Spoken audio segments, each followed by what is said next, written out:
Alors, Ilchot Pesach, Tav Shin Pe, Erev Pesach, Shechaliot Beshabbat. Déjà, Pesach est une fête où il y a énormément de halachot, comme on le sait. La halacha, elle est que Shloshim Yom Kodem HaChag, Shoalim Beilchot Chag Bechag. Il y a une mahloket dans les poskim. Est-ce que tous les Yamim Tovim, nous devons commencer à étudier les halachot 30 jours avant, ou seulement durant Pesach? Le Bet Yosef, il ramène que dans Rashi, dans Masechet Sukkah et dans plusieurs autres places, que toutes les fêtes, nous devons commencer à étudier 30 jours les lois de Pesach. À l'inverse, d'autres poskim y pensent que cette halakha, elle s'applique seulement à Pesach, du fait que Pesach, les lois et les halachot sont tellement nombreuses qu'automatiquement on doit commencer 30 jours avant à les enseigner et à les écouter. Malgré qu'on ne pourra pas tout dire les halachot, il y a énormément de halachot. On va essayer ce soir de parler de une seule halakha, à savoir quand Erev Shabbat, quand Shabbat, il tombe Erev Pesach, il y a beaucoup de changements halachiques qui vont venir. Pas seulement un temps, mais aussi énormément de halachot qui vont arriver. La première halakha qui nous vient dans le calendrier, ce Shabbat, généralement, c'est 2 Shabbats avant Pesach, mais ce Shabbat, il prend un din spécial, il s'appelle Shabbat Hagadol. Qu'est-ce que ça veut dire? Dans le Shabbat Hagadol, il y a 2 choses. La première, le Shabbat Hagadol, est la dracha du Rav. Généralement, le Rav, il doit donner le Shabbat avant Pesach des halachot de Pesach. Maintenant, vous comprenez que si on va attendre le Shabbat juste avant Pesach, les gens pourront plus savoir quoi faire. Pesach est déjà là. On est déjà dans l'interdiction. Donc la halakha nous dit que le Rav doit donner la dracha de Shabbat Hagadol pendant ce Shabbat, malgré que c'est pas vraiment le Shabbat Hagadol. Le Shabbat Hagadol sera seulement la semaine prochaine, Erev Shabbat, Shechaliot Erev Shabbat, mais pourtant, il sera que le Rav devra donner les halachot qui concernent Pesach durant ce Shabbat. La semaine prochaine, le Rav fera une autre dracha pour commenter la Haggadah, des Chidushim, mais le sujet des lois de Shabbat et de Pesach doivent être donnés ce Shabbat. Cette dracha-là, elle est importante à cause que le Rav doit donner des halachot. Il y a une obligation au public d'aller écouter la dracha de Shabbat Hagadol. Vous savez que dans la halacha, elle est 30 jours avant Pesach, il y a certaines obligations. Comme on a commencé au début du cours, à savoir si une personne, du fait qu'on a l'obligation de apprendre les halachot de Pesach 30 jours avant, c'est pour ça qu'il y a certaines halachot qui s'appliquent déjà 30 jours avant. Exemple, quelqu'un qui va partir en voyage, il a l'obligation, 30 jours avant Pesach, de faire la Bédikat Hametz. S'assurer que le Hametz, il va pas être dans sa maison. Si vous partez en voyage, si vous venez, si vous allez revenir, il y a toutes des halachot qui s'appliquent. 30 jours avant Pesach, nous devons faire Bédikat Hametz.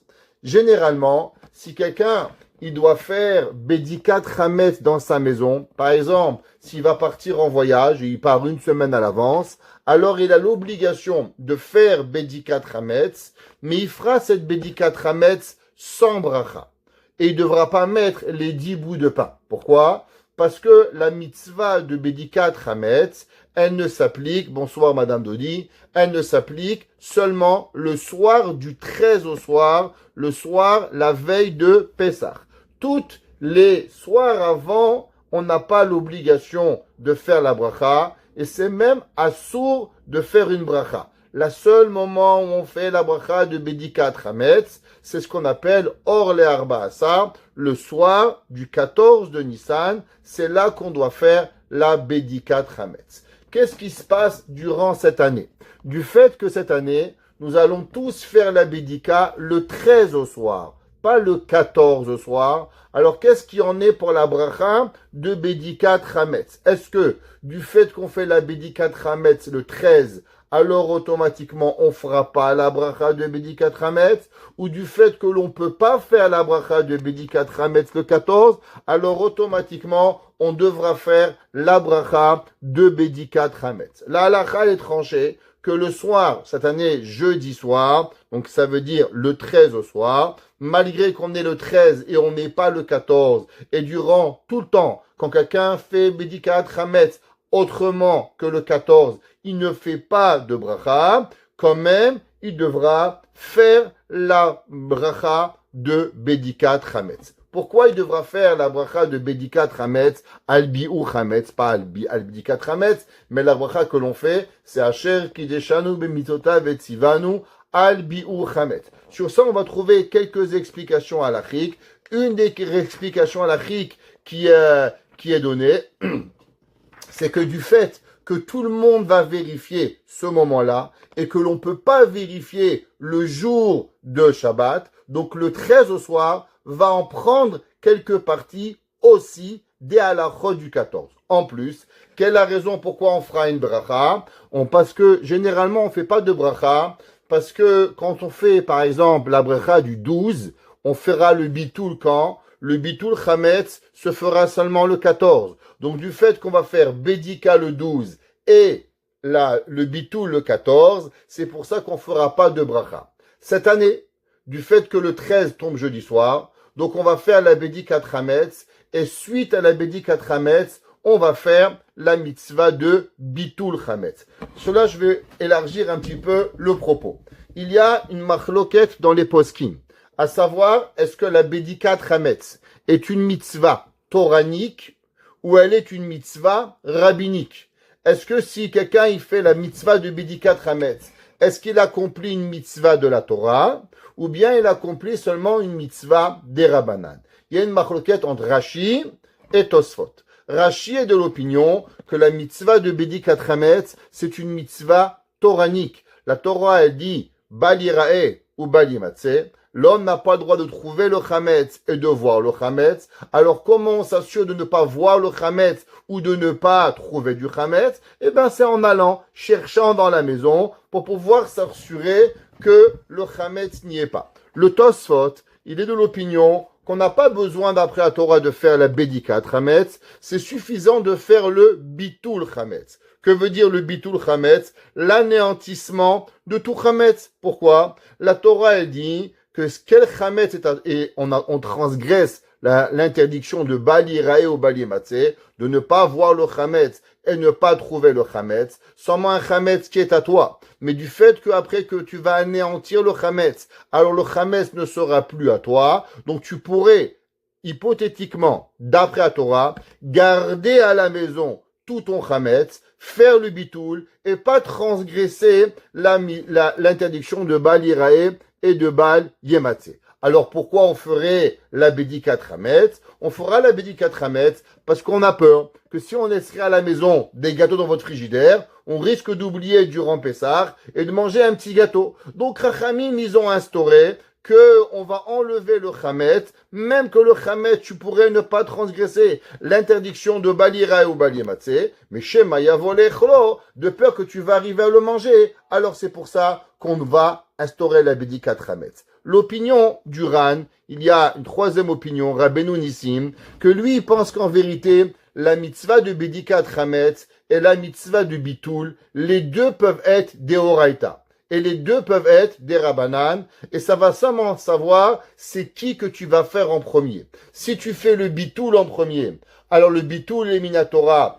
et la Bédika est des Rabbanan. Si tu penses que si tu fais Bédika en premier, alors automatiquement Bétiga devient de Horaïta et le Bitul, il va devenir Midé Rabbanan. Il y a des conséquences halachiques, à savoir est-ce que la Bédikat Hametz, elle est Minatora, ou bien la Bédikat Hametz, elle est Midé Rabbanan. Entre autres, une des halachot importantes, vous savez que durant la mitzvah, dans la halacha de Bédikat Hametz, le soir de Bédikat Hametz,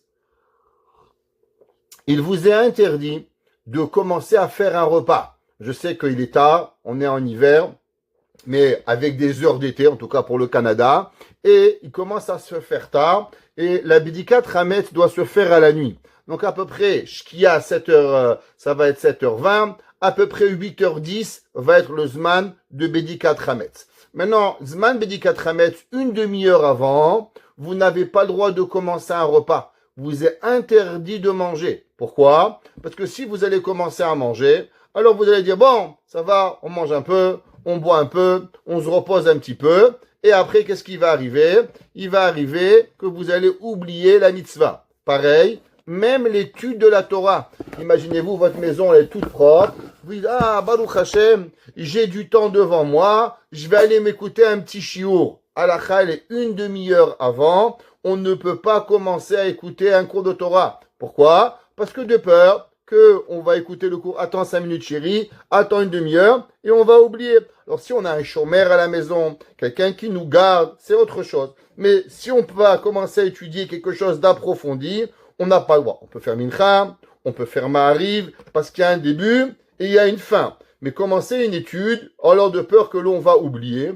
Et il est important de commencer la Bédikat Hametz exactement à l'heure. Malgré que toute la nuit, elle est permise à la Bédikat Hametz. Si quelqu'un, il n'a pas pu faire à 8h10 ou 8h15, alors il est chayav à 9h, à 10h, à 11h, à midi, à 1h. Toute la nuit, on est chayav de Bédikat Hametz. Alors, quelle est la raison pourquoi on doit commencer la Bédikat Hametz exactement à l'heure? Pour cela, il y a deux raisons.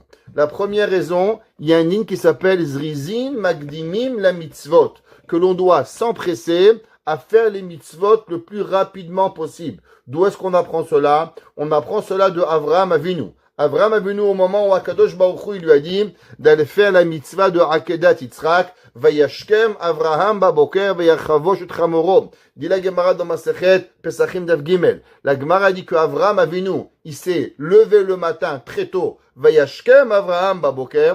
Et Avraham s'est levé aux aurores, Vayachavosh et Chamoro, et il a scellé son âne pour faire la mitzvah de Akedah. La Gemara, elle dit, de là on apprend que toutes les mitzvot que l'on doit faire, spécialement les mitzvot de la Torah, on doit s'empresser à les faire au plus rapidement possible. Comme j'ai expliqué tout à l'heure, qu'il d'après l'opinion du Ran, la mitzvah de Bédikat Hametz, elle est une mitzvah de la Torah, et du fait qu'elle est une mitzvah de la Torah, donc il y a un digne de Zrizil, Magdimim les mitzvot, et on doit commencer à faire la Bédikat Hametz exactement au moment où moment de la carte, Paris, New York, Los Angeles, où vous êtes, on doit faire cette mitzvah. De plus, la Mishnah dans Masechet Pesachim, elle dit la chose suivante. Comment la Mishnah elle commence? Or le arba asar bodekim et achametz. Que veut dire le mot or?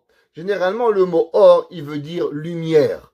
Or le arba asar bodekim et achametz. On va traduire littéralement. À la lumière du 14, on va chercher le chametz. La Gemara elle a un débat de à peu près 3 pages, à savoir qu'est-ce que ça veut dire le mot or. Est-ce que le mot or veut dire lumière? Ça veut dire journée? Ou le mot or veut dire la nuit.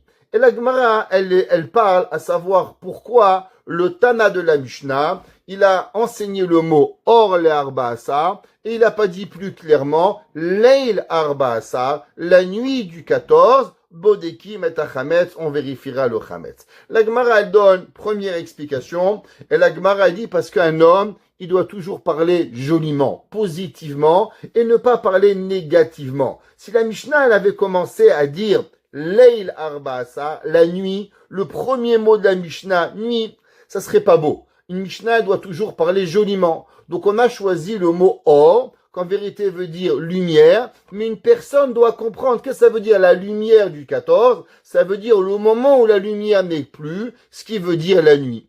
La Gemara donne une autre explication, c'est que le moment de Bédikat Hametz, il doit être à la fin de la journée, avant qu'il fait totalement nuit, au moment où il y a encore quelques faisceaux lumineux qui sont là, et c'est à ce moment-là que la bougie, elle va éclairer le mieux possible pour aller chercher cette mitzvah de Hametz. Pareil, le 13 de Nissan. Alors du fait qu'en vérité, la mitzvah, c'est le 14. Cette année, on l'a précédé au 13. Alors, est-ce que toutes ces halachot-là s'appliquent, entre autres, ne pas étudier, entre autres, ne pas manger, ne pas faire un repas, d'allumer exactement au moment, ou bien non? Du fait que maintenant, c'est un remplacement, alors on peut faire un peu qu'est-ce qu'on a envie. Alors, on va y voir que durant ce soir, Chachamim, ils vont instaurer que plein de choses que littéralement, en vérité, on n'a pas besoin de faire, mais pour ne pas que les personnes vont se tromper entre Erev Pesach Shechal Yod Beshabbat et une autre année, alors on va essayer de faire un copie-coller à plein de halachot, malgré qu'elles ne sont pas nécessaires, mais c'est juste pour que les personnes n'oublient pas que dans d'autres années, ça ne sera pas le 13, mais on sera le 14, et là il y aura des interdits de Chametz qui vont s'appliquer, alors on va garder les mêmes horaires et des mêmes halachot pour pouvoir y arriver. On va ouvrir une parenthèse. Vous savez que l'interdiction de Chametz durant l'année, oublions cette année, l'interdiction de Chametz, elle commence pas le soir de Pessah, le 15. À partir de quand, d'après la Torah, l'interdiction du Chametz, elle commence. Le pasuk qui dit Ach, Bayom Arishon Tashbitu Seor Mibatechem. Demande la Gemara dans Masechet Pesachim. Qu'est-ce que ça veut dire Ach, Bayom Arishon? Qu'est-ce que c'est ce pronom Ach? La Gemara dit que le mot Ach, ça nous apprend la moitié. Qu'est-ce que ça veut dire la moitié? Alors c'est marqué Ach, Bayom Arishon. Qu'est-ce que ça veut dire la moitié du premier jour? Tashbitu Seor Mibatechem. On va enlever et exterminer le Chametz de sa maison. La Gemara demande, est-ce que ça voudrait dire que le premier jour de Pessah, on aurait un peu de Chametz, un peu de Pessah? La Gemara dit, Chas v'shalom, c'est complètement interdit. Alors qu'est-ce que ça veut dire, Ach bayom arishon, tashbitu seor mibatechem? C'est que la veille de Pessah, le 14 de Nissan, donc le matin, on a le droit de manger du Chametz, et la deuxième partie de la journée, alors on n'a pas le droit de manger du Chametz. Donc le 14 de Nissan, généralement, il est partagé en deux, le matin et l'après-midi. Le matin, on a le droit de consommer le Chametz. L'après-midi, il y a un interdit de la Torah. Ach bayom arishon tashbitu seor mibatechem. C'est un assez. Il y a aussi un lave que la Torah nous enseigne, mitzvah négative de la Torah. Lo tishchetu hametz dam zifri. Qu'est-ce que ça veut dire? Lo tishchetu al-hametz dam zifri. On n'a pas le droit de faire le korban Pessah au moment où on a du Chametz. Qu'est-ce que ça veut dire? À partir de quand on pouvait apporter le korban Pessah? Alors, le korban Pessah était apporté la deuxième partie de la journée, et la Torah nous donne un issour, un lave de la Torah. Lo tishchat al-chametz dam zifri. Tu n'as pas le droit d'apporter le korban Pessah pendant que tu as du Chametz. Ça veut dire que le 14 de Nissan, en après-midi, une personne n'a pas le droit d'avoir du Chametz d'après la Torah. D'après la Torah, l'interdit, il est à Hatzot, au milieu de la journée. Chachamim, ils vont venir et ils vont faire un guéder. Ils vont interdire deux choses. L'interdiction de manger, on va l'interdire 2 heures avant l'interdit de la Torah. Vous savez que le Chametz, il a 2 interdits. Premier interdit, interdit de manger.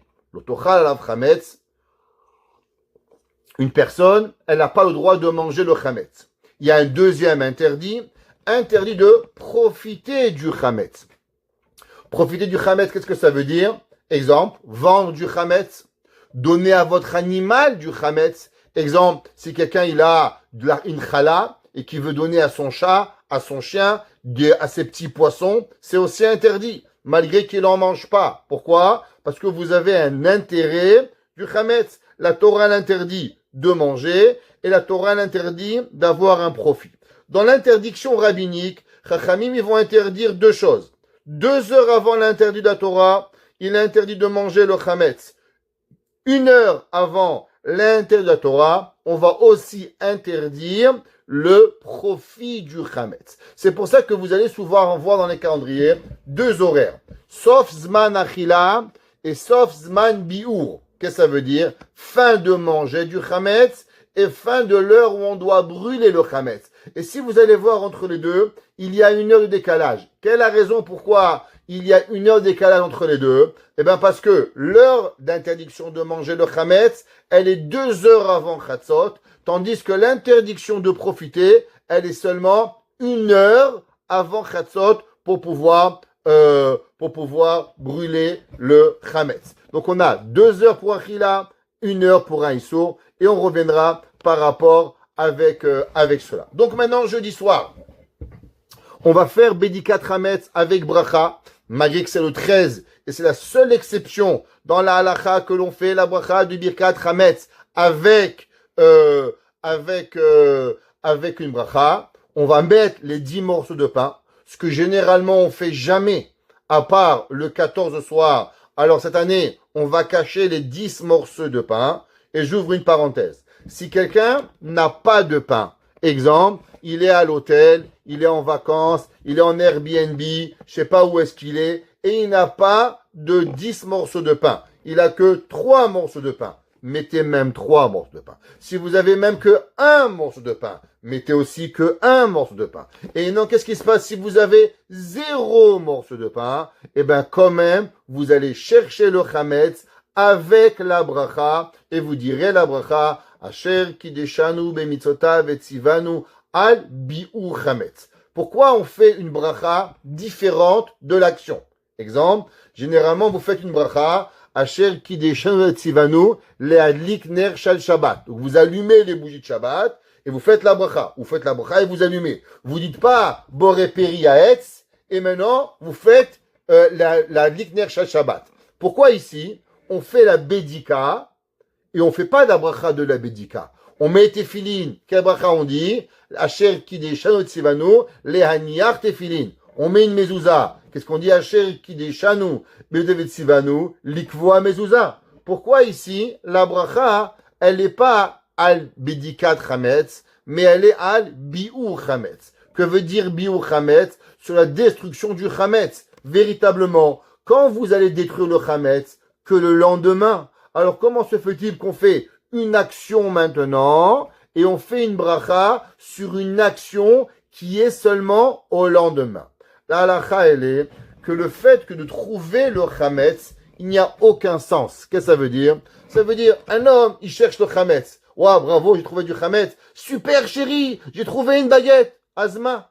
C'est quoi le but? Est-ce qu'il y a un but de trouver le chametz? Le but de trouver le chametz, c'est de pouvoir brûler le chametz et d'accomplir la mitzvah de tashbitu, de détruire. Donc en vérité, la mitzvah de bédika, elle est seulement un moyen pour pouvoir accomplir la mitzvah de la Torah de détruire le chametz. C'est pour ça qu'il n'y a pas de mitzvah de al-bédikat chametz, mais il y a une mitzvah sur quoi? Sur al-biur chametz. Parce que la bédika, elle n'est là que pour être mekayem, la mitzvah de biur chametz. Je vais ouvrir une parenthèse. Il y a une machloket dans le Sefer, dans le Minchat Chinuch. Le Minchat Chinuch est un commentateur qui a écrit un Sefer sur un des grands livres des mitzvot. On a parlé souvent dans les cours que tout le monde y sait qu'il y a 613 mitzvot. D'où est-ce qu'on sait qu'il y a 613 mitzvot à Torah? On répète encore une énième fois. Torah tziva lanu Moshe. Moshe nous a enseigné la Torah. Torah, valeur numérique combien? 611. Et Hachem, il a enseigné 2 mitzvot. Anochi Elohie. En tout, 613 mitzvot. C'est la seule preuve dans la Torah qu'il y a 613 mitzvot dans la Torah. Maintenant, c'est quoi les 613 mitzvot? Il y a plusieurs machloket. Un des rabbanim, des grands commentateurs, a donné cette mitzvot, ce décompte des mitzvot, à part le Rambam, Maïmonide, Ramban, Nachmanide, le Semag, Sefer Mitzvot Gadol, Sefer Mitzvot Katan, le Sar de Koutsi, Rabbi Helmi Paris, Maïmonide, le Ram Nachmanide. Il y a un qui s'appelle le Sefer Achinour. Sur lui, il y a un commentateur qui s'appelle le Minchat Chinour. Et là-bas, il demande une question suivante.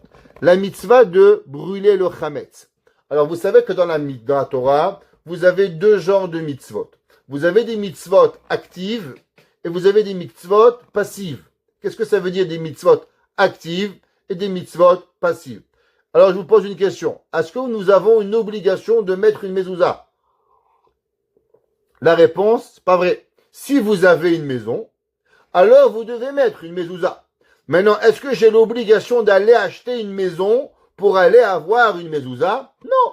Exemple, moi je vis chez mon père, il a une maison, il y a une mezouza, j'ai pas. J'habite dans une tente, je suis un SDF. Ouais, j'ai pas une obligation d'aller acheter une maison pour avoir une mezouza. À l'opposé, est-ce que j'ai l'obligation d'avoir des téfilines? Oui. une personne, elle doit avoir une mitzvah de mettre des téfilines. Il n'a pas le choix. C'est pas si tu veux ou tu veux pas. C'est une mitzvah obligatoire d'avoir des téfilines. Kiddush. Un homme, il vient le vendredi soir, il est obligé de venir et de faire sa mitzvah de Kiddush pour pouvoir sanctifier le Shabbat. Zachor et Yom HaShabbat le Kadesho. Qu'est-ce qu'il y a à voir avec la mitzvah de Tashbitu? Alors, la veille de Pessah, nous avons une mitzvah, une obligation de détruire le Chametz. La Torah donne mitzvah assez, mitzvah positive. Alors, je vais juste répéter une fois pour toutes. Quand je dis assez, c'est une mitzvah positive. Quand je dis lota assez, est une mitzvah négative. Donc, il y a souvent, la Torah donne 248 mitzvot positives, 365 mitzvot négatives. Donc, il y a des fois, dans une même mitzvah, il y a plusieurs mitzvot. Certaines mitzvot positives, certaines mitzvot négatives. Exemple, Pessah, vous avez l'interdiction de posséder du chametz. L'interdiction de posséder du chametz est une mitzvah passive. Si un homme, il a du chametz, il transgresse balirae balimatse. Le fait que tu as chez toi du chametz, même si tu vas pas acheter du chametz, alors tu vas transgresser la mitzvah, l'interdit négatif de balirae ou balimatse. La mitzvah positive, assez de tashbitu. Est-ce que c'est une mitzvah qu'une personne, elle a l'obligation de faire? Ou bien si elle a du chametz, alors elle doit faire cette mitzvah. Différence. Imaginez-vous qu'une personne, il c'est un bon Ashkenaz, un Suisse, et il a calculé au gramme près le chametz qu'il devait manger. Donc c'est un Ashkenaz, il est comme ça, carré. Donc depuis tout Bishvat, il a mangé le kilo de pâtes, le kilo de riz, il a mangé le blé, il a mangé le demi-gâteau. Il arrive la veille de Pessah, il n'a plus rien. La dernière bouchée, il a mangé, Chazak Baruch Hashem, il n'y a plus rien. Ça je vous promets, un Ashkenaz comme ça, un vrai Suisse. Maintenant, il a un problème, c'est que maintenant, il a plus de chametz. Alors du fait qu'il a plus de chametz, est-ce qu'il a accompli la mitzvah de Tashbitu, parce que maintenant il n'en a plus, ou bien non. Pour accomplir la mitzvah de Tashbitu, il faut même aller acheter un morceau de chametz pour pouvoir le brûler. Alors, est-ce que c'est une mitzvah active ou une mitzvah passive? Si c'est une mitzvah active, donc je suis obligé d'aller, même de trouver un morceau de chametz pour aller brûler le chametz et accomplir la mitzvah de Tashbitu. Si on dit que c'est une mitzvah passive, alors du fait que maintenant j'ai enlevé le chametz de chez moi, j'ai accompli cette mitzvah. C'est une grande marloquette. Et d'après la halakha, il est bien de garder, et rappelez-vous ça, parce qu'on va en avoir besoin, cette information pour plus tard, Shabbat matin, il est important de garder un petit bout de chametz pour pouvoir le détruire le Shabbat, pour accomplir la mitzvah de Tashbitu. Pour accomplir cette mitzvah de brûler le chametz. Les femmes aussi, elles peuvent accomplir cette mitzvah, malgré que généralement on va brûler le chametz. Et la raison pourquoi on brûle le chametz et on le met pas simplement dans la toilette toutes les années, comme on va faire cette année, à cause que la Gemara, elle apprend que on doit apprendre du korban notar. C'est quoi le korban notar? Un notar, c'était un korban qui était resté la nuit. La Torah nous donne des mitzvot. Exemple, un korban hacham. Un korban hacham, c'est un korban qui était apporté, combien de jours il avait? 2 jours et une nuit pour être mangé. Par exemple, j'ai fait shechita du korban dimanche, je mange dimanche, dimanche soir, lundi. Lundi et la shkia, j'ai plus le droit d'avoir ce korban. Qu'est-ce qui se passe si maintenant j'ai gardé de ce korban?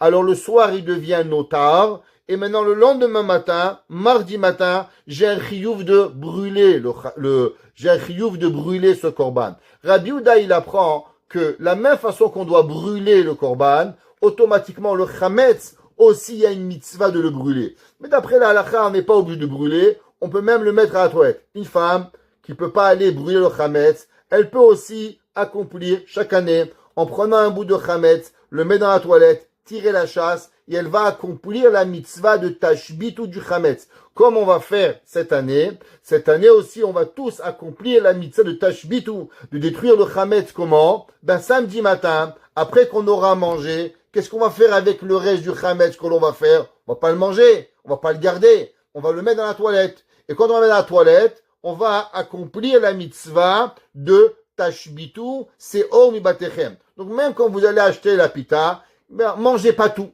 Gardez un petit morceau, au moins, pour accomplir la mitzvah de Tashbitu du Chametz. Le soir de 13 au soir, jeudi soir, donc on va faire la Bédikat Chametz, et on va faire la Bédikat Chametz, et on va faire la bracha, et après la bracha, on va faire le premier Kal Hamira. Alors, c'est pourquoi premier Kal Hamira? Parce qu'on va faire généralement 2 Kal Hamira. Généralement, on fait un le soir de la Bdika, et un qu'on va faire le lendemain matin. Maintenant, vendredi matin, on va pas faire de Kol Chamira. Pourquoi? Parce qu'on va encore manger du Chametz toute la journée. Donc on va faire le deuxième Kol Chamira seulement et uniquement Shabbat matin. Donc là, cette année, il va y avoir Bédikat Chametz jeudi soir. Après, on va faire le premier Kol Chamira, comme à chaque année, hommes, femmes, enfants, tout le monde va faire le Kol Chamira et on fera le deuxième Kol Chamira seulement Shabbat matin. Maintenant, avant qu'on arrive au Kol Chamira de Shabbat, il y a plusieurs halachas qui sont là. Maintenant, qu'est-ce qui se passe si quelqu'un, il va partir jeudi soir en voyage, il va faire la Bédikat Chametz mercredi soir. Donc, il va avancer la Bédika. On parle toujours, quand Erev Pesach Shechol Yod Beshabbat, qu'on a déjà bougé la Bédikat Chametz du 14 au 13. Maintenant, lui, il va faire sa Bédikat Chametz le 12. Alors, est-ce que lui, il dit, du fait que moi, maintenant, j'ai fait la Bédikat Chametz le 12, alors est-ce que je fais la bracha ou je fais pas la bracha? La halacha, elle est que on ne fait pas de Bédikat Chametz à ce moment-là, du fait qu'on fait la bracha seulement le 13 de faire la bracha. D'accord? Alors,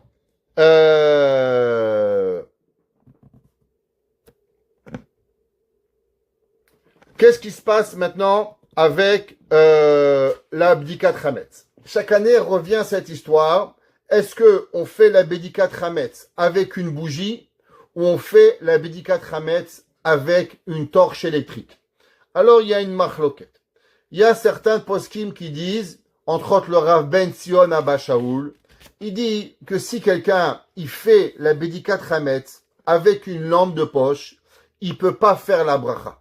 La bracha, elle est seulement et uniquement quand on fait avec une bougie. Si on fait pas avec une bougie, alors on peut pas faire la Bédikat Chametz, on peut pas faire la bracha de Bédikat Chametz. La halacha, elle est pas comme le Rav Ben Sion. Et la halacha, le Shevet Alevi, le Rav Obadia Yosef, et encore plein de poskim, ils disent que on peut faire la bracha avec une torche électrique et on n'est pas obligé d'avoir une bougie. Alors pourquoi il y en a qui veulent au moins minimum commencer avec une bougie? Alors la Gemara, elle apprend, d'où on apprend qu'il faut faire une bougie. À quoi c'est marqué Ner Hashem Nishmat Adam? C'est quoi la bougie? La bougie, c'est l'âme de la personne. Et la Gemara, elle apprend là-bas dans Masechet Pesachim, elle apprend de ce passouk de Ner Hashem Nishmat Adam, une des raisons pourquoi on doit avoir une bougie et pas une torche. Alpi Kabal, il est bien d'avoir une bougie. Alors, halakha, elle est qu'il est préférable de commencer la Bédikat Chametz avec une bougie.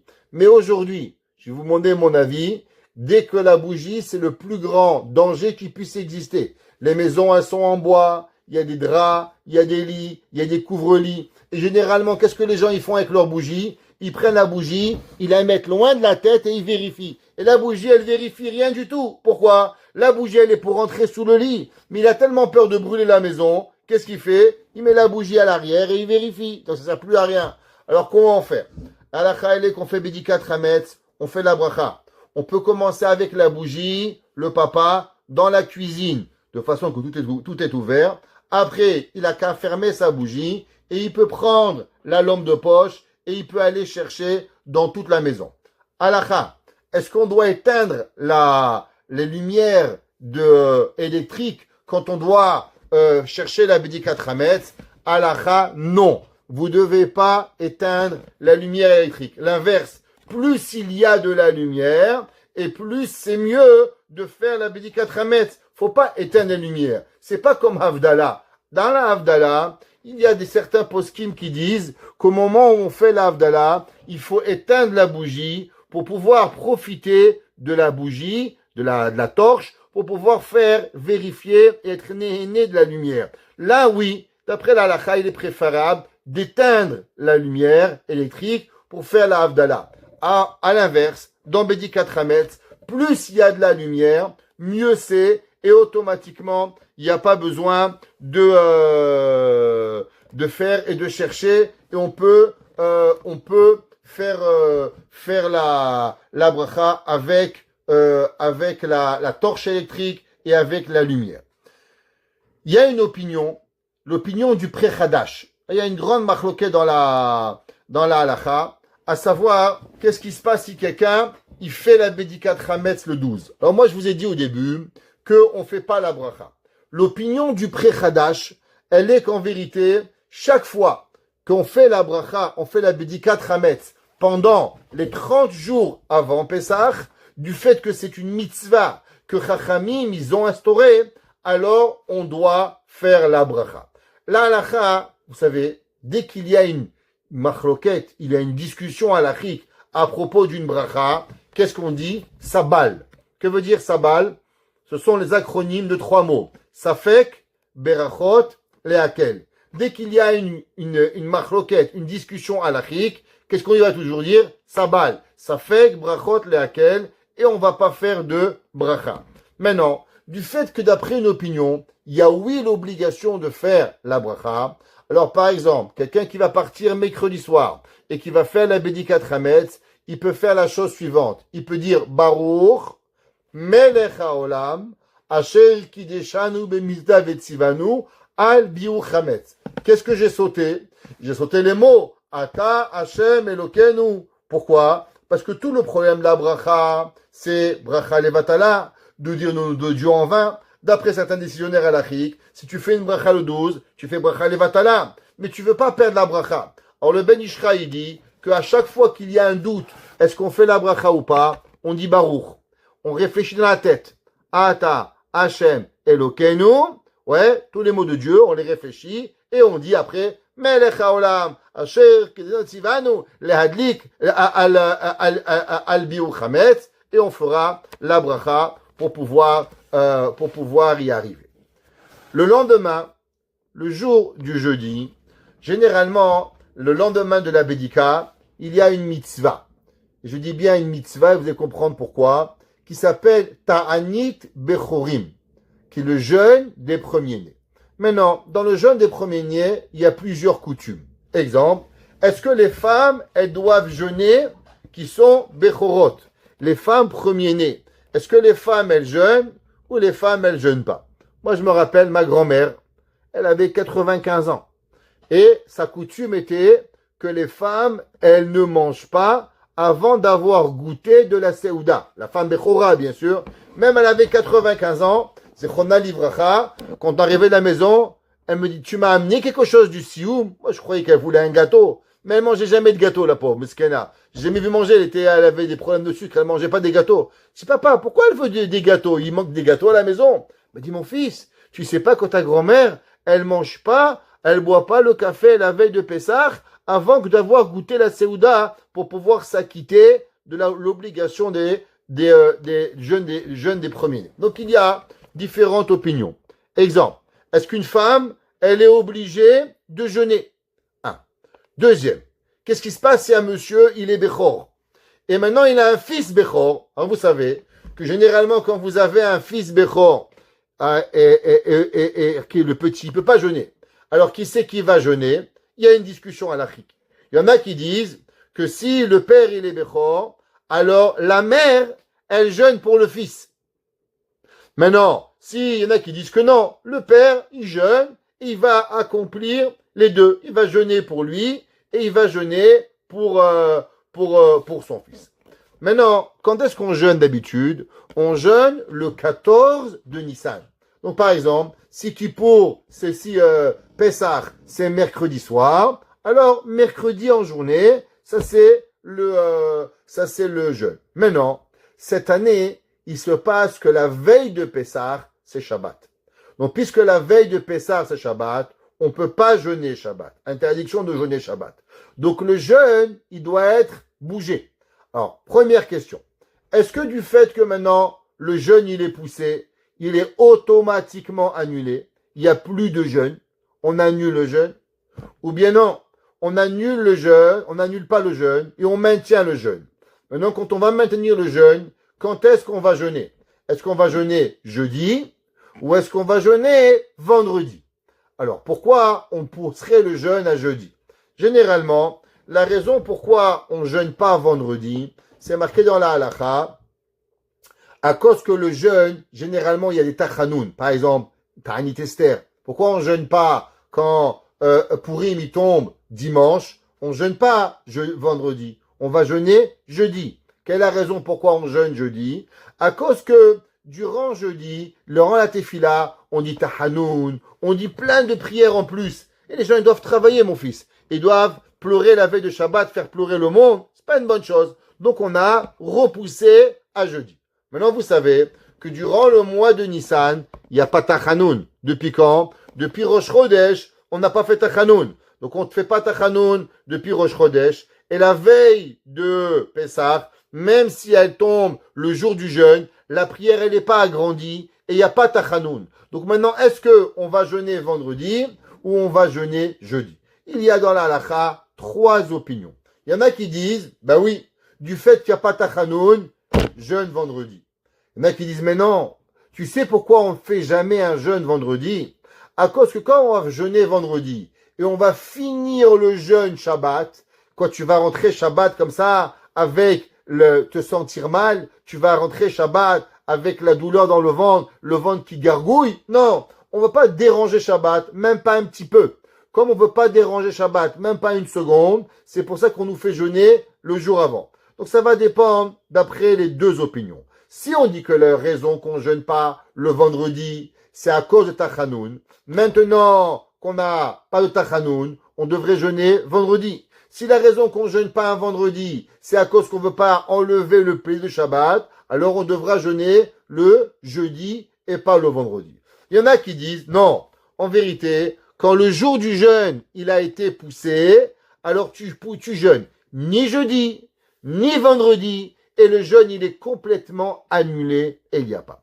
D'après la halakha, Sefarad et Ashkenaz, les Sfaradim, d'après la halakha stricte, il n'y a pas de jeûne cette année.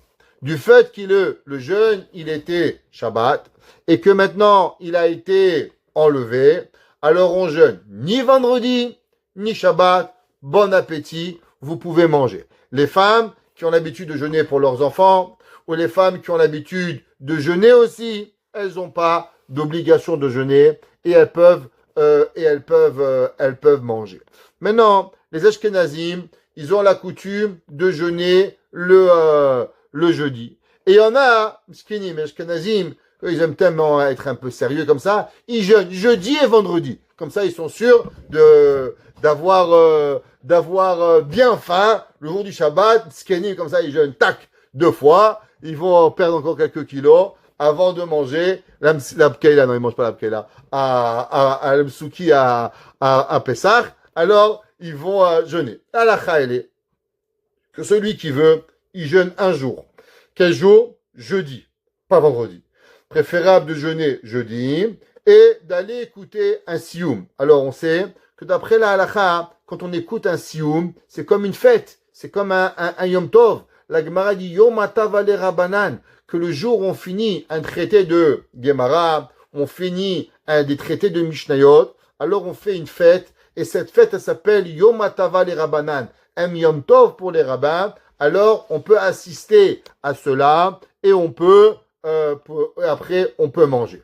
La coutume elle est que surtout chez les Ashkenazim qu'on fait 2 sioumim. On fait un sioum jeudi et on fait aussi un sioum vendredi, de façon à ce que si on aurait dû jeûner le jeudi, on a écouté un sioum et on a mangé. Et si on aurait dû jeûner le vendredi, alors on a écouté un deuxième sioum et avec ça on s'est acquitté de pouvoir jeûner, et comme ça, on est tranquille dans la halakha. D'accord?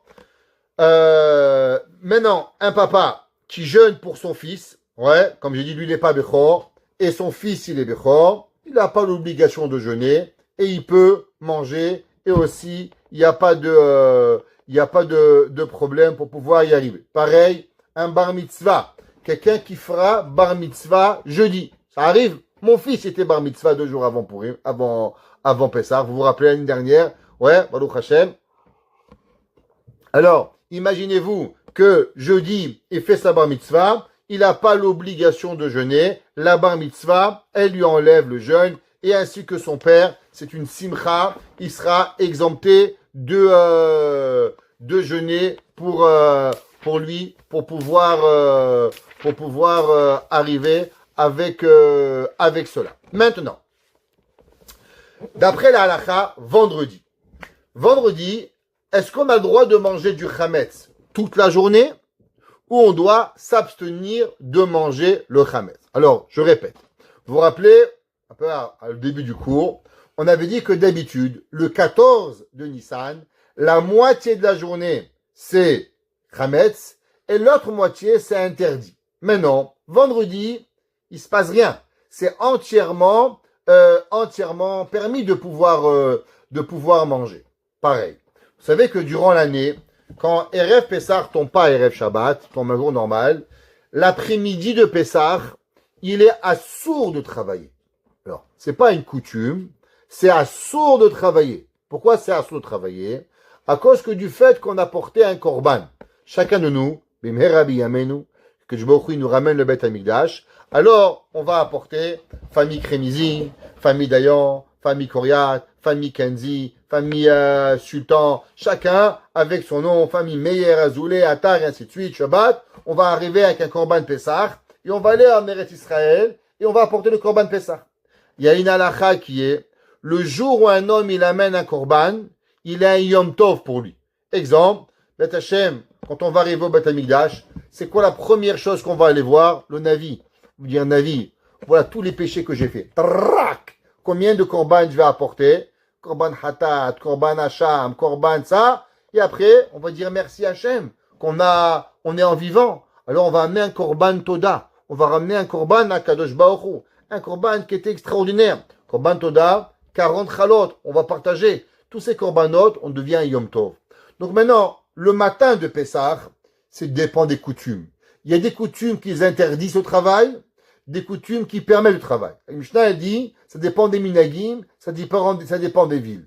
L'après-midi, au moment de Zman HaKrava, il est assourd de travailler. Maintenant, durant cette année, est-ce que vendredi après-midi, est-ce qu'on a le droit de travailler ou on n'a pas le droit de travailler? Du fait que maintenant c'est Erev Pesach Shechaliot Beshabbat. Pareil. À propos du pain. Est-ce qu'une personne, elle a le droit de manger du pain vendredi après-midi ou elle n'a pas le droit de manger du pain l'après-midi? Là, la elle est qu'on peut manger du pain toute la journée. Il n'y a pas d'interdiction. Vous pouvez manger le matin, vous pouvez manger l'après-midi. Avant Shabbat, vous prenez un petit gâteau, vous allez chez Hadar, vous mangez un petit pain au chocolat, un petit éclair, millefeuille, ce que vous voulez avant Pessah, mangez, éclatez-vous. Mais non, même qu'on va manger Pessah toute la journée de Erev Shabbat du pain, on va quand même brûler le chametz. Quand est-ce qu'on va brûler le chametz? D'après la halakha, en vérité, on aurait pu brûler le chametz durant la journée, n'importe quand. On aurait pu brûler à 9h du matin, 10h du matin, midi, 2h, 3h, 4h. Pourquoi? Parce que puisque tu vas continuer à manger le chametz durant toute la journée, donc tu n'auras pas besoin d'avoir un interdit de brûler le chametz. Mais, on a peur, Chachamim, ils ont eu peur, que si les gens ils vont brûler le chametz à 5h de l'après-midi, par exemple, l'année prochaine, ils vont dire, ah, mais chametz, on le brûle à 5h. Donc oui, ils vont venir, ils vont garder le chametz après le moment interdit. C'est pour ça qu'on va faire un copie-coller. On va imaginer que le 13, c'est le 14. Et puisqu'on va imaginer que le 13, c'est le 14, alors on va brûler le chametz au moment où si ça n'avait pas été le 13, Erev Shabbat, Erev Pesach Beshabbat, on aurait brûlé le Chametz. Alors, on va brûler le Chametz à l'heure, comme si que c'était la veille de Pessah. Maintenant, il y en a qui ont une coutume que même que le soir de Pessah, le soir de Shabbat, pardon, on va faire motzi, on va manger du pain. Maintenant, que l'après-midi, ils ne mangent pas de Chametz. Pourquoi? Pour pas se tromper, que tu vas brûler le Chametz, et après brûler le Chametz, tu manges du Chametz, c'est pas possible. Alors, il y en a qui ont une coutume, qui ramène la lacha, qu'on va brûler le Chametz, et ils touchent plus le Chametz jusqu'au soir. Pour faire kidouche, je vais se rappeler, ah ouais, il y a kidouche, c'est motzi, c'est pour ça que j'ai mangé du pain, pas que le pain il est permis, pour faire un rappel que les gens, ils vont comprendre que si on va manger du chametz après le zman biour, c'est seulement à cause de Erev Pesach chez Chaliot Beshabbat. C'est une coutume, c'est pas une halakha. Halakha, elle est seulement 100% permis. Quand vous allez brûler le chametz, on va pas faire le biour chametz. Généralement, on fait le biour chametz et on fait le deuxième bitoul. Vous vous rappelez? Le bitoul du matin. Kol chamira vechamira, des kab birshuti, des hazite ve la hazite, des biarte ve lo biarte, livtil ve lave ke afra de hara. Celui-là, on va pas le faire. On va juste brûler le chametz et c'est tout. Ouvrez une parenthèse. Il y a un certain Yair Hatson. Prenez votre Agada, ou votre Sidour. Il y a un Yair Hatson que généralement, on fait après qu'on a brûlé le chametz. Ça a été instauré par le Chida et le Ben Ishraï, où là-bas on dit que de la même façon que l'on brûle le chametz, alors on demande à Kadosh Baruch Hu, qui brûle le Yetzerara aussi, yalla, halas Yetzerara, va faire barbecue avec lui, nous laisse-nous tranquille un petit peu. Ce Yehi Ratson, quand est-ce qu'on le dit? Alors on va le dire, nous dit la halacha, on va le dire vendredi à midi. Ça veut dire au moment où on va brûler le chametz, même qu'on ne dit pas le kol chamira, mais quand même on va dire ce Yehi Ratson pour pouvoir y arriver. Vendredi après-midi, permis de travailler ou interdit de travailler, d'après la halakha, il est permis de travailler. Alors, c'est pas comme Erev Pesach normal, c'est permis de travailler. Couper les cheveux. Vous savez que d'après la halakha, il est interdit de couper les cheveux Erev Pesach après Chatzot. Pourquoi? Parce que ça a déjà rentré la fête, comme je vous ai expliqué. Maintenant, vendredi après-midi, quelqu'un il a oublié d'aller au coiffeur, il veut se tailler la moustache, il veut se raser, celui qui se rase, les hommes, les femmes, ceux qui se rasent à un pote, s'épiler, et ainsi de suite. Pourquoi? Parce qu'après, ça va arriver le Homer. Au deuxième jour de Pessah, on va arriver le Homer. Alors maintenant, une femme, elle veut s'épiler. Une femme, un homme, il veut se raser la barbe, il veut se couper les cheveux, il veut se couper la moustache. Il y a le droit de le faire comme tous les vendredis. On va pas faire un copie-coller par rapport à cela. Et ce qui est interdit, il devient interdit. Non, on a seulement demandé de brûler le chametz, c'est un équerre. Certains ne mangent pas le chametz, mais pour le reste, on aura le droit de travailler la veille de vendredi avant Shabbat.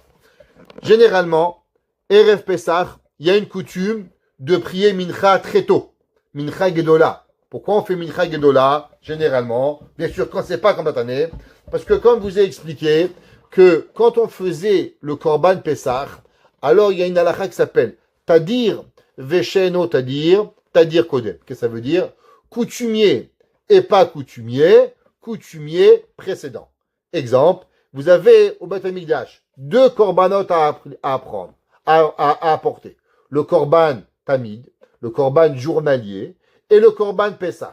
Maintenant, lequel des deux était apporté en premier? Est-ce qu'on apportait d'abord le Korban Pessah ou on apportait le Korban Tamid?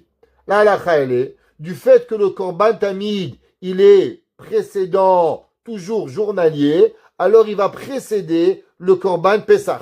Alors pareil, l'après-midi de Pessah, qu'est-ce qu'on lit généralement? Généralement, on lit la Haggadah, on commence à préparer les Korbanot.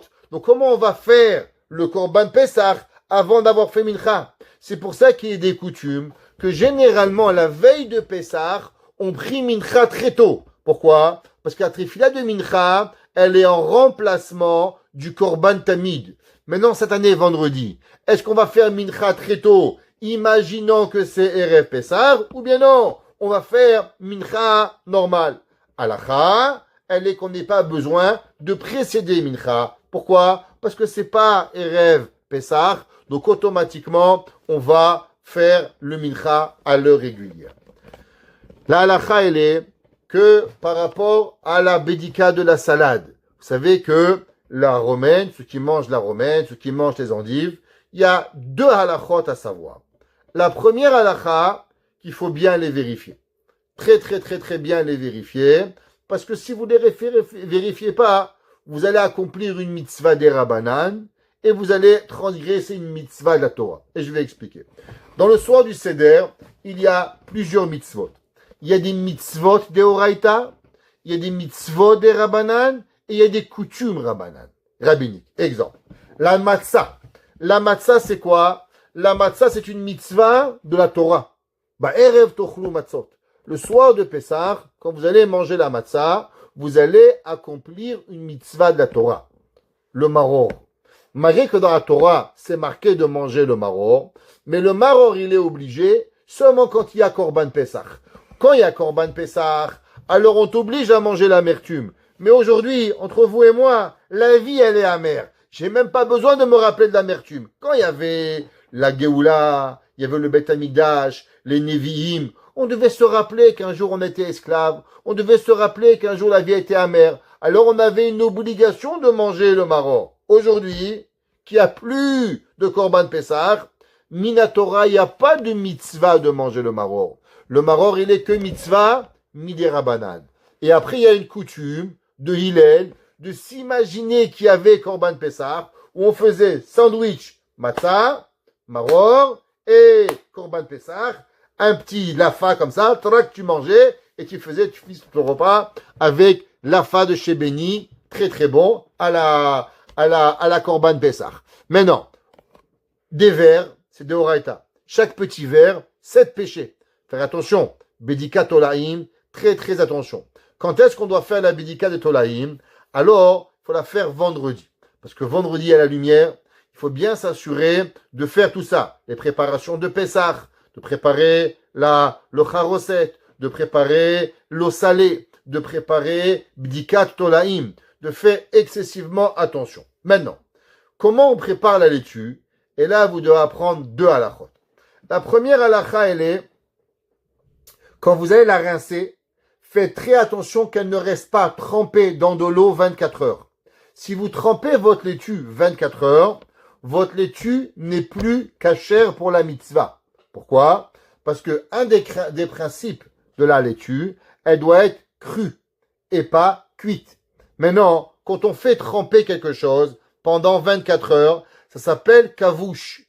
Kavouche kimbushal. Qu'est-ce que ça veut dire kavouche kimbushal? Kavouche kimbushal, ça veut dire toute chose qui est marinée, il est comme cuit.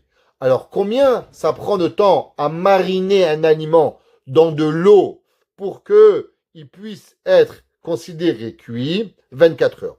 Beaucoup des gens, qu'est-ce qu'ils font? Ils vont prendre la laitue, ils vont la nettoyer, ils mettent dans une bassine et ils la mettent au frigidaire. Ils vont la mettre depuis vendredi après-midi, depuis jusqu'à samedi soir. Elle va passer comme ça 30 heures au frigidaire. J'aime bien. Hazak Baruch. Vous avez fait une bonne mitzvah. Mais le soir, vous allez faire bracha levatala. Cette laitue, elle n'est pas consommable. Pourquoi? Parce qu'elle a été cuite avec votre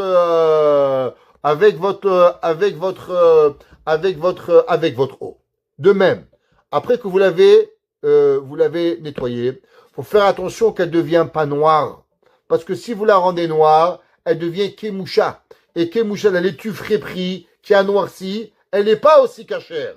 Alors il faut la sécher avec du sopalin et la laisser feuille par feuille, l'enrober ou dans un sac en ziploc de façon à ce que elle devienne reste mangeable pour le lendemain. Maintenant, écoutez très attentivement ce que je vais dire maintenant. Beaucoup de personnes ont la coutume de nettoyer la laitue avec du vinaigre. Ils la font tremper dans le vinaigre et avec ça, ils peuvent la nettoyer les verres pour pouvoir la manger. Encore une fois, la halakha, elle est que le vinaigre, il devient marinade en 18 minutes. Maintenant ça, c'est seulement quelque chose d'épais. Mais quelque chose de fin, même en 1 minute dans le vinaigre, il s'appelle cuit et il rend la laitue pas cachère. Alors, la veille de Pessah, ne faites attention de ne pas mettre votre laitue dans du vinaigre. Il lavez-la au savon, lavez-la avec de l'eau, mais ni vinaigre, même pas 1 minute, pas de vinaigre, parce que si vous l'avez au vinaigre, d'après beaucoup des poskim, vous rentrez dans un problème de kavouche qui vous chale et vous devenez pas permis de pouvoir manger cette laitue pour pouvoir faire la mitzvah de Maror durant samedi soir. Donc attention, pas la faire tremper dans de l'eau et ne pas la mettre dans du vinaigre. Troisième chose, l'eau salée. D'après la halakha, faire très attention de ne pas le faire pendant Shabbat, ça c'est assour. Si vous la faites pendant Shabbat, vous préparez de Shabbat à Yom Tov qui a un issour en soi-même, mais même à Yom Tov soi-même, c'est pas sûr que c'est moutard, seulement un petit peu. Donc préparez l'eau salée vendredi pour pouvoir y arriver. Pareil, le charoset, écrasez-le. On a l'habitude de rajouter le vin pour le liquéfier seulement Motza et Shabbat, mais sinon le reste, vous irez le faire avant. Je vais ouvrir une porte halachique. Quoi manger comme pain vendredi soir et Shabbat matin? Alors, on sait qu'il y a une mitzvah, et ça c'est le plus compliqué, c'est la mitzvah de l'Echem Mishneh. Qu'est-ce que ça veut dire l'Echem Mishneh? L'Echem Mishneh, c'est de manger 2 pains. Au moment du kiddush, on doit manger du pain pour faire la Seouda. Maintenant, vous comprenez qu'à Pessah, imaginez-vous, je vous sors des baguettes, du pain, dans votre salle à manger, vous allez péter un plomb. Là, parce que Motzei Shabbat, demain c'est Pessah. Alors, la halakha, elle est qu'il faut faire kiddush, il faut faire motzi, et on doit, de préférence d'après la halakha, on peut pas cuisiner dans des affaires chametz, on peut pas cuisiner du couscous, on peut pas commencer à cuisiner des produits qui sont chametz. Alors, qu'est-ce qu'on fait? On va tout cuisiner dans le kasher les Pessah. On va tout cuisiner, tout le repas que vous allez manger, dans un repas kasher les Pessah. Vous voulez utiliser la vaisselle en papier, la vaisselle comme en jetable, faites ce que vous voulez, comme votre mari veut, surtout pas d'histoire, ni avec votre mari, ni avec vos enfants. Et s'il est marocain, attention, il va devenir américain. Il coûte 25% de taxes après maintenant. Alors, qu'est-ce qui arrive? Kiddush, motzi. Vous avez plusieurs options. La halakha, elle se pose une question. Vous savez que la veille de Pessah, il vous est interdit de manger de la matzah. Pourquoi il vous est interdit de manger de la matzah la veille de Pessah? La halakha, elle est que celui qui mange de la matzah avant Pessah, c'est-à-dire avant la journée de Pessah, c'est comme si qu'il était parti, il avait pris sa fiancée avant les Sheva Brachot. Alors, c'est quoi l'analogie d'abord de la fiancée avant les Sheva Brachot? Pourquoi il y a cette analogie qui est rapportée? Alors, d'où on trouve Sheva Brachot? Alors, juste quelque chose d'intéressant. Le soir de Pessah, combien de brachot vous allez faire? D'abord dans le kiddush, 3 brachot. C'est quoi les 3 brachot?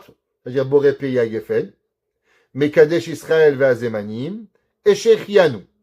Après, vous allez faire la bracha de Boré Peri Adama sur le Karpas. Après, vous allez faire la bracha dans la fin de la Haggadah, Asher Ga'alanu. Après, vous allez faire Alachilat, Boré Amotzi Lechem Minaretz. Et après, vous allez faire la bracha de Achilat Matzah. Donc, combien de brachot vous allez faire avant de manger la matzah? 7 brachot. Comme les Sheva brachot. C'est pour ça que celui qui mange la matzah la veille de Pessah, c'est comme si qu'il était parti avec sa fiancée avant les Sheva brachot. Donc, la veille de Pessah, on peut pas manger la matzah. Maintenant, il y a une machloket dans les poskim. On va trouver 3 opinions. La première opinion qui dit que, vous savez, quand est-ce qu'on n'a pas le droit de manger?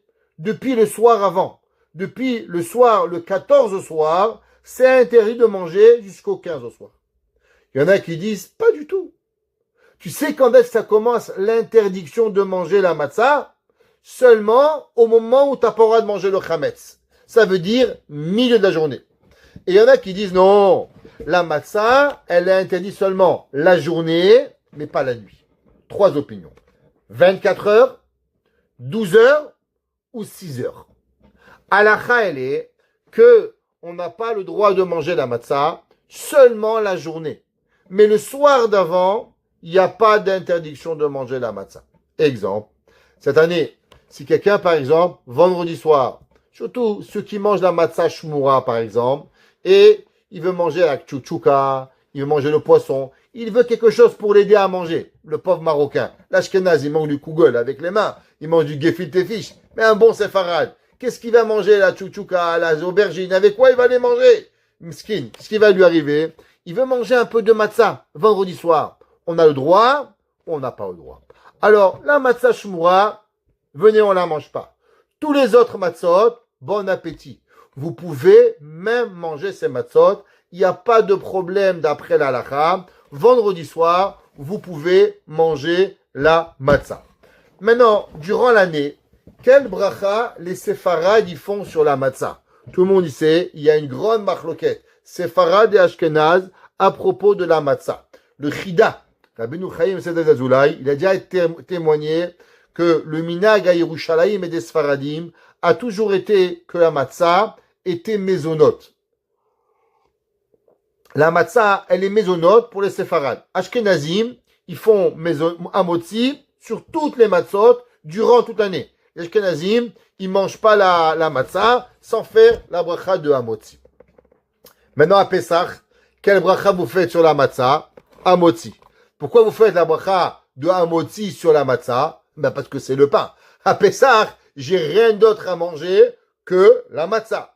Donc du fait que c'est mon pain et que j'ai rien d'autre à manger, alors automatiquement, j'ai le droit de faire la bracha de amotzi. La halakha demande la chose suivante. Qu'est-ce qui se passe si à la maison, on a fait tout cacher à Pessah et on n'a pas envie de rentrer du pain?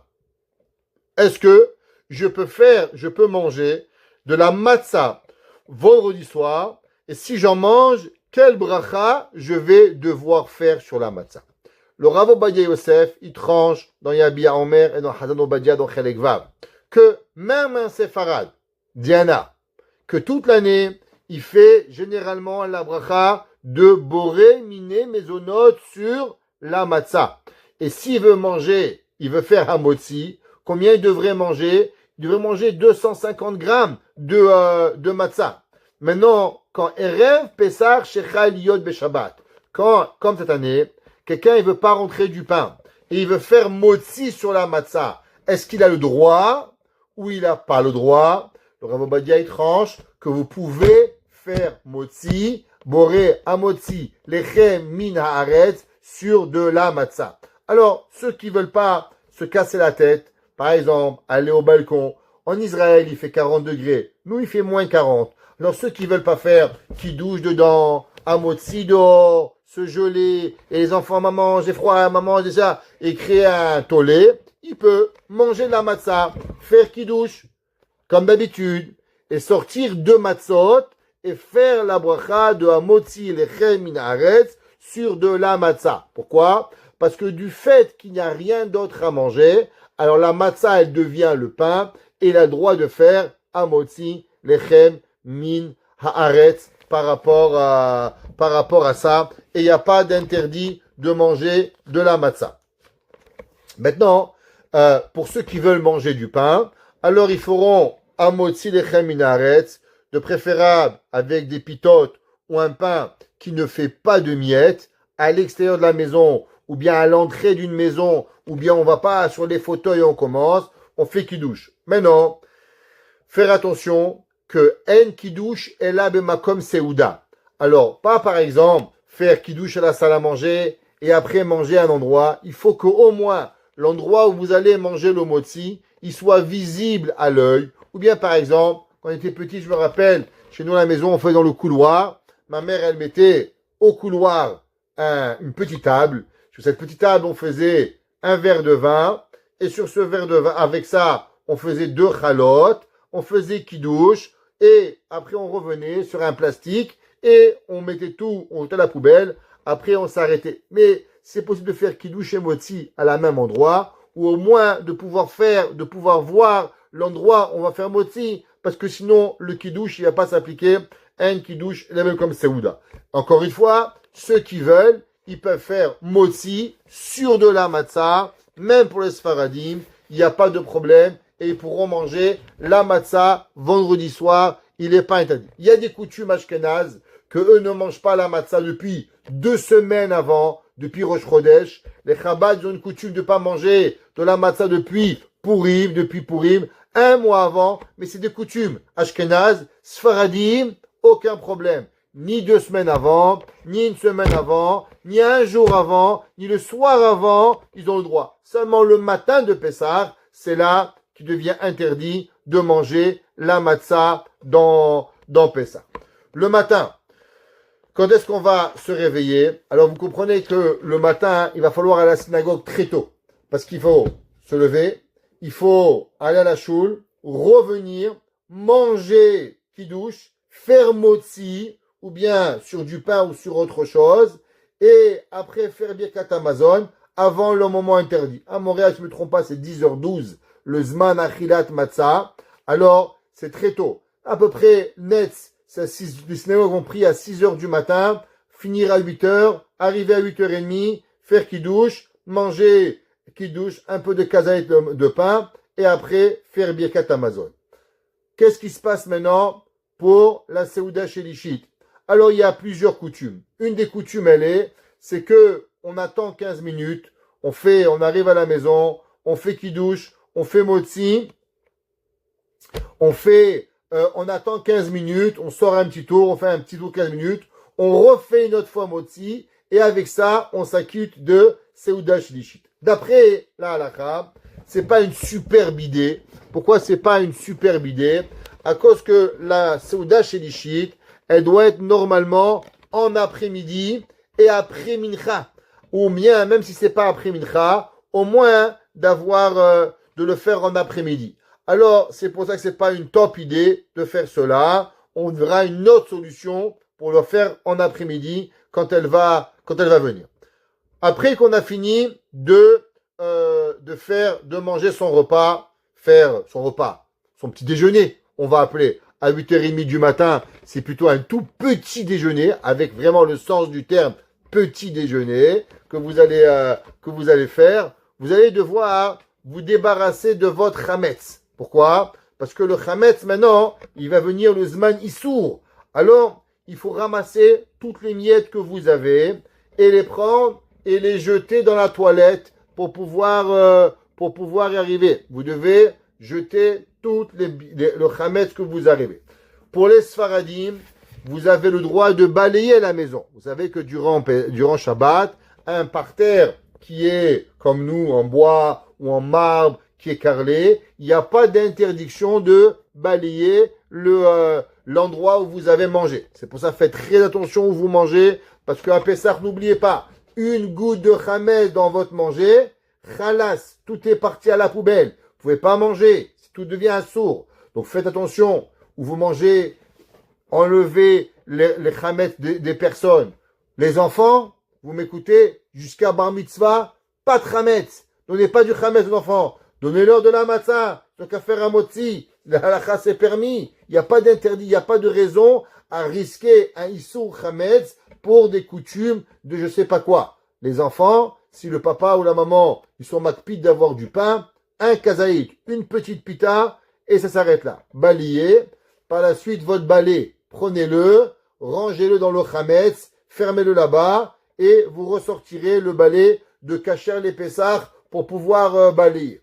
Après que vous avez jeté votre chametz, vous allez faire maintenant le kol chamira.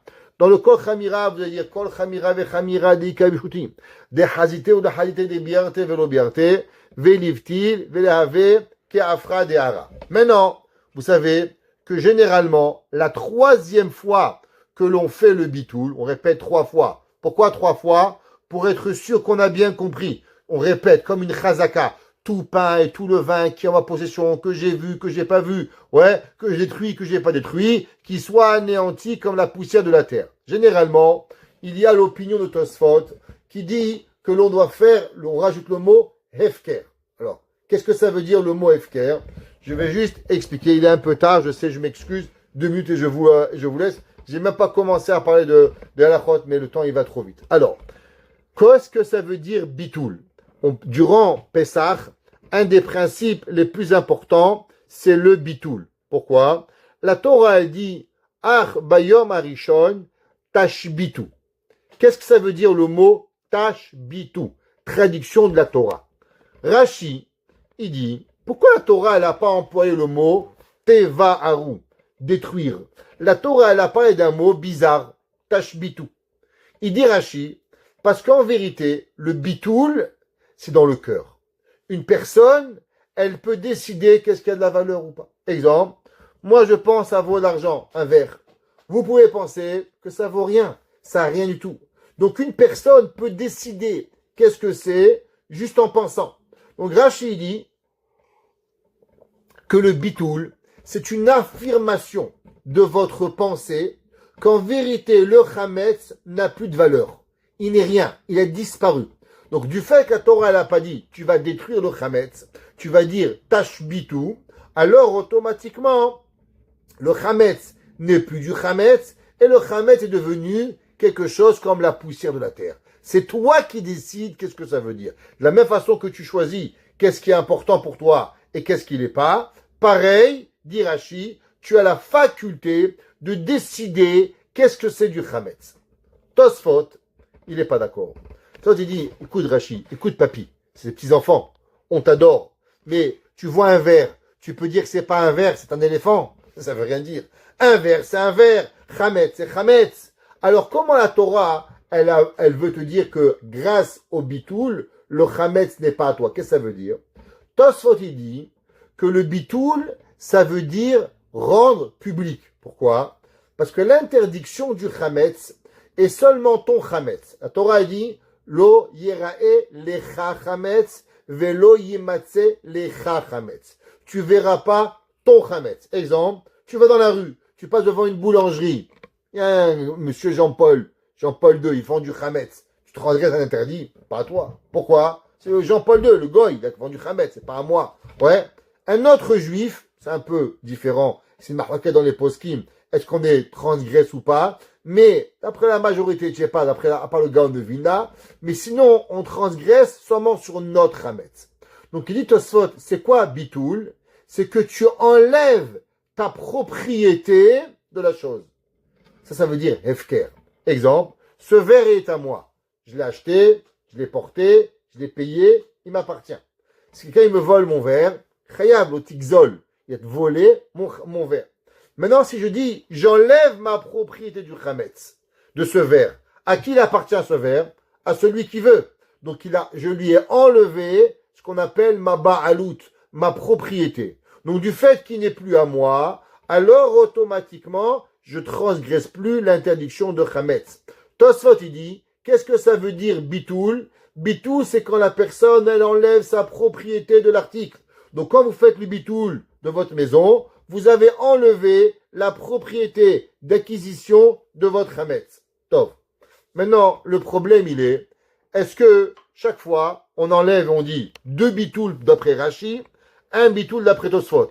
C'est pour ça que dans le Haggadot, vous allez voir qu'il y a un mot entre parenthèses, le mot hefker.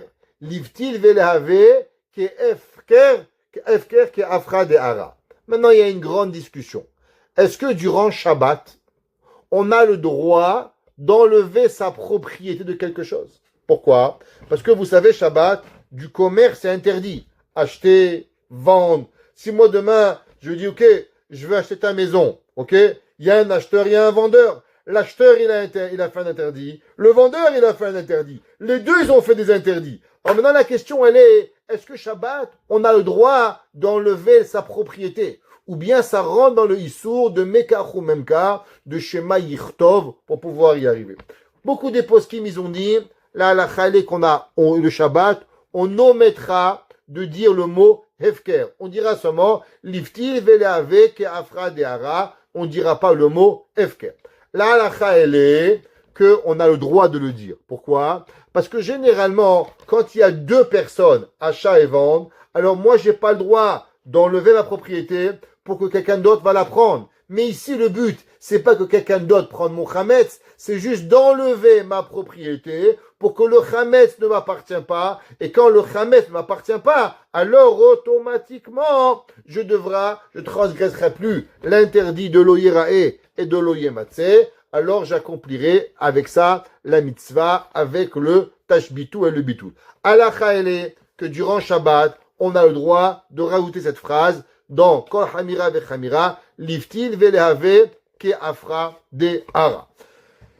Après qu'on aura fait, on va jeter, comme je dis, au moins un petit morceau de chametz, on tirera la chasse et on aura accompli la mitzvah de biou chametz. Et après qu'on aura détruit le chametz, c'est là qu'on fera le bitoul. Tout le monde fera le bitoul 3 fois à la maison. On ira se laver les dents, de préférence avec un cure-dent aussi, avec un fil, doucement, pour enlever tout le chametz qui est dans la bouche, pour ne pas avoir à manger, hasve shalom, du chametz. Et pareil, la brosse à dents.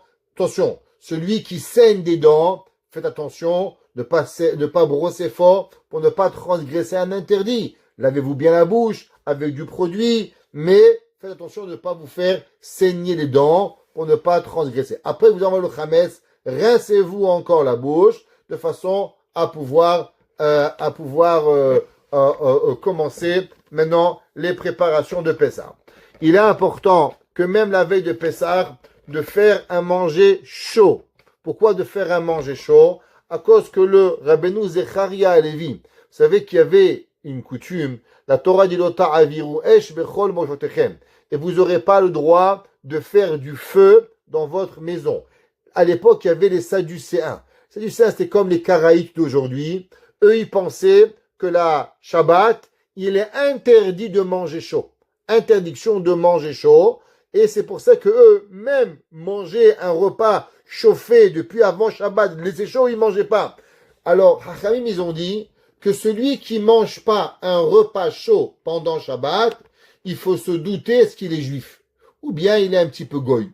Pourquoi? Il ne croit pas. Même Shabbat, faites des patates, de la viande, bien sûr pas du blé, pas du riz, vous ne trompez pas, cachez les pessards, faites une soupe si vous voulez, mais au moins quelque chose de chaud pour pouvoir manger pendant la Shabbat. Maintenant, mincha, il est bien de faire mincha tôt. Pourquoi de faire mincha tôt? Parce que à part l'interdiction de manger du pain qui va commencer à 11h et quelques, à part l'interdiction de manger de la matzah, il y a un autre interdit, qui est l'interdit de manger quelque chose de consistant après 10 heures. Alors c'est quoi 10 heures? Pas 10 heures du matin. 10 heures après le lever du coucher du soleil. En Sha'ot Zmaniot, ça veut dire la fin de la 9e heure, vous devez arrêter de manger. Pourquoi? En 3 heures avant la fin de Shabbat, pour que votre ventre il soit vide, pour pouvoir manger la matzah avec appétit. Ou même que vous allez faire kadesh, uchatz, karpat, yachatz, magid, ça va prendre du temps. Mais il faut que la matzah, elle soit mangée bété avon, avec un grand appétit.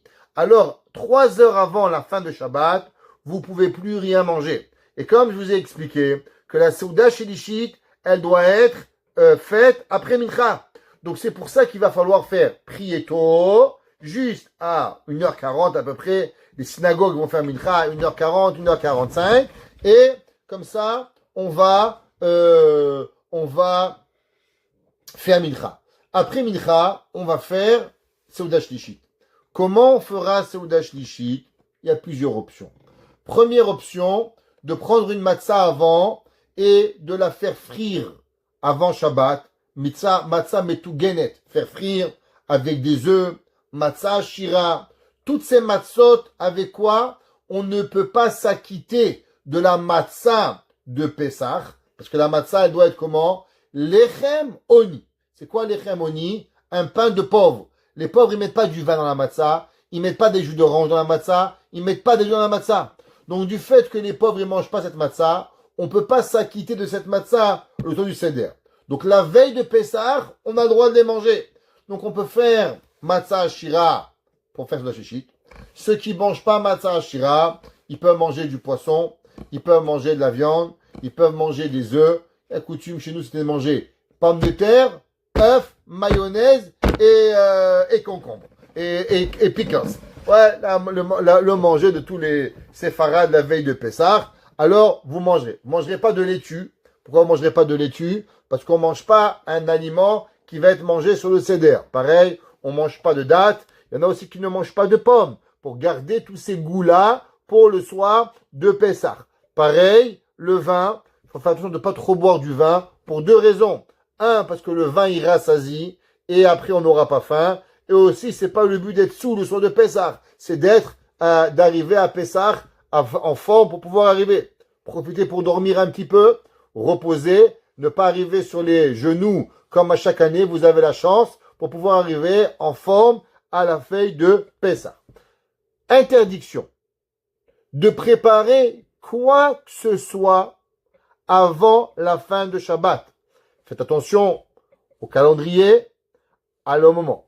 Si vous faites Arvit, dans la prière de Arvit, les madames ou les messieurs qui font Arvit Baruch Hashem, il y a une partie d'un tfila qui est Vatodienu, qui est comme une prière pour finir le Shabbat et faire rentrer le Yom Tov.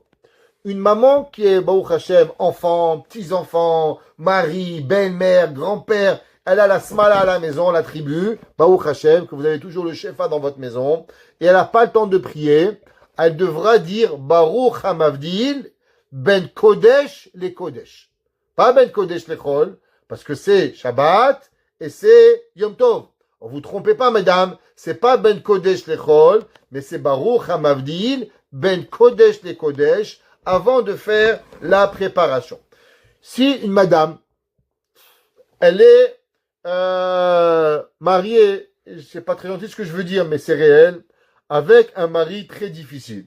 Il y a des maris, ils arrivent à la maison, ouais, et si c'est pas tout à l'ordre quand ils rentrent, ça va lui gâcher le Pessah, mskena. Elle a travaillé un mois, payé, nettoyé, tout faire, et quand il va arriver à la maison, quoi, tu n'as pas mis la table, ça va s'allumer, ça va s'enflammer, ok? Bedi Avad, elle peut commencer à préparer, pas à cuisiner, je répète, pas à cuisiner, pas à chauffer, pas allumer les lumières, pas allumer les bougies de Shabbat, mais juste mettre la table une demi-heure avant la fin de Shabbat. Exemple, Shabbat finit à 8h30, une demi-heure avant, elle peut commencer à mettre la nouvelle table. C'est Ben Hashmashot. Alors, d'après certains poskim, elle aura le droit de commencer à mettre la table, mettre le verre de kidouche, mettre la kehara sur la table pour ne pas arriver. Il y a, si vos maris vous laissent, il y en a qui permettent, qui disent que c'est mieux, exemple, de manger Shabbat à la cuisine, de préparer à la salle à manger toute la table du Seder. Comme ça, on peut manger à table, on peut débarrasser, et quand ça le Seder, tout est tranquille. Vous avez vos kidouches, votre kehara, tout est fait pour pouvoir éviter du stress en plus à la maman et à venir. Quand l'heure, elle va arriver, les mamans, elles allumeront les bougies de Shabbat. Maintenant, halakha, il est préférable de ne pas faire la bracha de Shechianu. Ne faites pas la bracha de Shechianu. Pourquoi? Parce que vous allez écouter la bracha de Shechianu dans le kiddush. Et là, vous allez penser à la mitzvah de Yom Tov, à la mitzvah de Matzah, à la mitzvah de Haggadah, à la mitzvah de Maror, à toutes les mitzvot du soir. Alors il est préférable de ne pas faire la bracha de Shechianu. Maintenant, qu'est-ce qui se passe si une femme, elle a oublié et elle a fait Shechianu? Maintenant, quand son mari va dire Shechianu, est-ce qu'elle a le droit de dire le Amen ou elle n'a pas le droit de dire le Amen? Pourquoi? Parce que du fait que quand elle va dire Amen, elle a déjà fait Shechianu. Est-ce que c'est un hefsek entre la bracha de Mekadesh Israël Ve'azemanim avec la bracha de boire le vin? La lacha, elle aura le droit de boire, de dire Amen à la bracha, à cause, comme j'ai expliqué, que le Shechianu, il est sur beaucoup d'autres mitzvot. Cette année, le kiddush de samedi soir, il est très spécial. Il s'appelle Yak Nahaz Yayin Kiddush Ner Havdalah Zman. Rappelez-vous, Yud Kuf Nun He Zayin. Yak Nahaz Yayin Kiddush Ner Havdalah Zman. Allez acheter à Foudrerie dans un magasin kasher une petite bougie de Havdalah. Parce que vous savez qu'à Havdalah, on doit avoir une bougie avec au moins 2 mèches.